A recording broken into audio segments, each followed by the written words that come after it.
নাশায় গোবিন্দায় নমো নমঃ। Hello friends, welcome to my channel বৈদিক planet. আশা করি আপনারা সবাই ভালো আছেন, সুস্থ আছেন, শান্তিতে আছেন এবং যে যার নিজের জীবন আনন্দে অতিবাহিত করছেন। বন্ধুরা, আজ আমরা গীতার ৬ষ্ঠ অধ্যায় নিয়ে আলোচনা করব। আপনারা যারা আগের পর্বগুলি দেখেননি তা পেজে গিয়ে দেখে নিতে পারেন। আসুন মূল আলোচনায় প্রবেশ করা যাক। নিজেকে পরমাত্মাতে নিয়োগ করার অর্থ হলো কোনো কিছু চিন্তা না করা, অর্থাৎ বাইরে ভেতরে চুপ, শান্ত হয়ে যাওয়া। সংসারের চিন্তাও হবে না, পরমাত্মারও নয়। কোনো কিছু চিন্তা না করলে সাধকের স্থিতি সত্যই পরমাত্মা তত্ত্বে হয়। মনকে পরমাত্মাতে নিয়োগ করা করণ সাপেক্ষী সাধন এবং নিজেকে পরমাত্মায় লাগানো করণ নিরপেক্ষ সাধন। করণ নিরপেক্ষ সাধনে জড়ত্বের সঙ্গে বিন্দুমাত্র সম্বন্ধ না থাকায় সাধক সহজেই পরমাত্মাকে প্রাপ্ত করে, কিন্তু করণ সাপেক্ষ সাধনে পরমাত্মার প্রাপ্তি কষ্টসাধ্য হয়।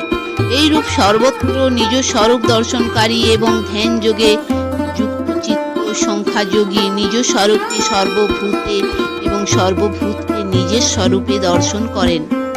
অর্থাৎ ধ্যান যোগের যে সাধকের মধ্যে জ্ঞানের সংস্কার থাকে, যে জ্ঞানকেই প্রাধান্য বলে মনে করে, জড়ত্বের সঙ্গে সম্পর্ক বিচ্ছিন্ন হলে সে স্বয়ংকে সমস্ত প্রাণীর মধ্যে এবং সব প্রাণীকে স্বয়ংয়ের মধ্যে অনুভব করে।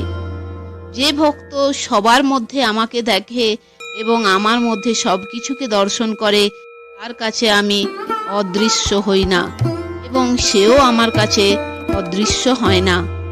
অর্থাৎ ধ্যান যোগের যে সাধকের মধ্যে ভক্তির সংস্কার থাকে, যে ভক্তিকেই প্রধান বলে মনে করে, জড়ত্বের সঙ্গে সম্পর্ক ছেদ হলে সে সকলের মধ্যে ভগবানকে এবং ভগবানের মধ্যে সব কিছু দেখে। সুতরাং তার কাছে ভগবান অদৃশ্য হন না এবং সেও ভগবানের কাছে অদৃশ্য হয় না। যখন এক ভগবান ব্যতীত দ্বিতীয়র অস্তিত্বই নেই, ভগবানই নানা রূপে প্রকটিত, তাহলে ভগবান কি করে লুকোবেন, কোথায় লুকোবেন, কার আড়ালে লুকোবেন? আমার মধ্যে একত্র ভাবে স্থিত যে ভক্তিযোগী সমস্ত প্রাণীতে স্থিত আমার ভজনা করে, তিনি সর্বপ্রকার আচরণ করলেও আমার মধ্যেই ব্যবহার করেন, অর্থাৎ সর্বদা আমাতেই অবস্থান করেন। অর্থাৎ ভগবত ভক্ত নিজ শরীর সহ সমস্ত জগৎকে ভগবানেরই স্বরূপ বলে মনে করে, তাই সে নিত্য নিরন্তর ভগবানেই অবস্থান করে এবং ভগবানেই সব আচরণ করে।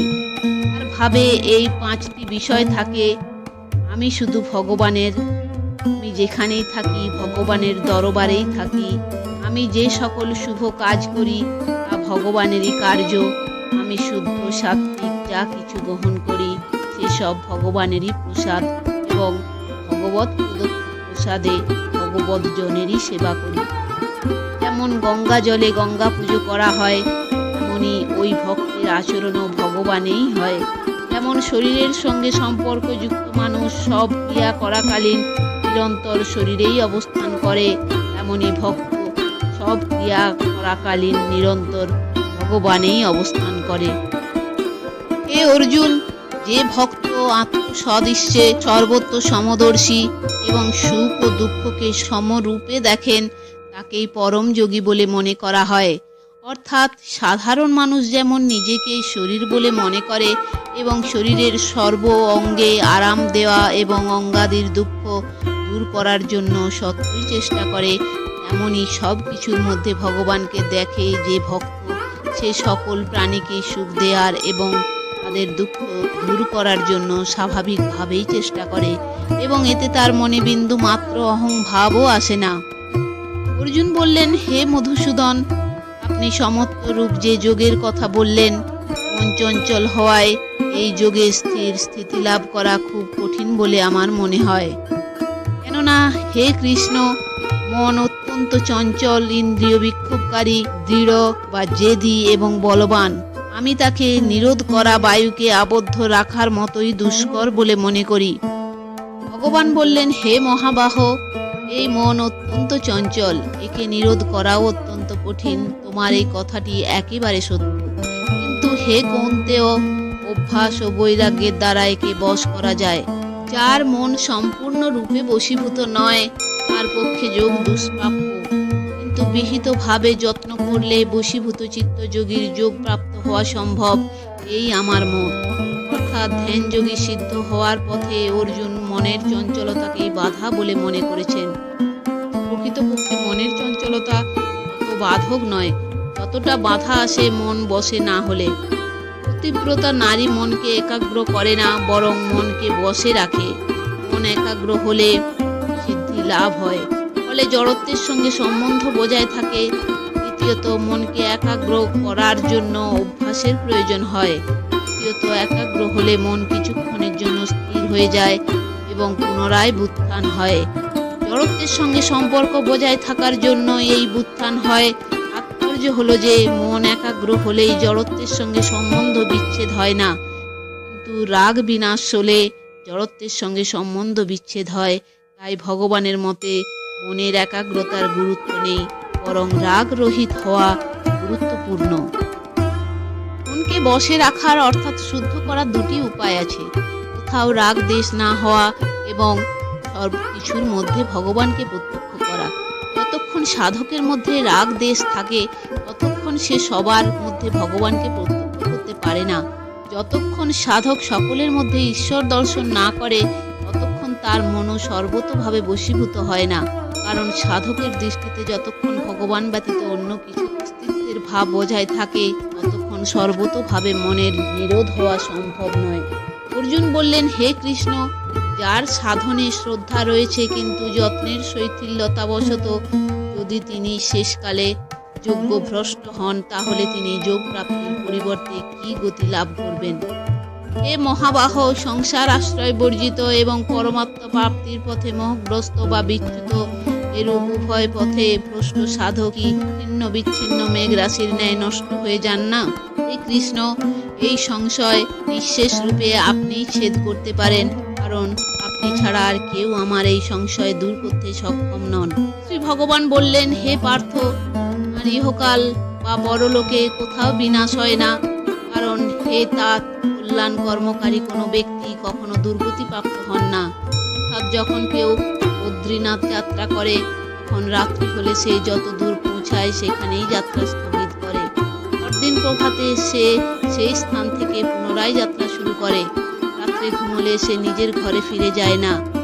এমনই ধ্যানযোগী ইতিমধ্যেই যে স্থিতি লাভ করেছে, পূর্ণ সিদ্ধি লাভের পূর্বেই মৃত্যু হলে সে সেই স্থিতি থেকে পতিত হয় না।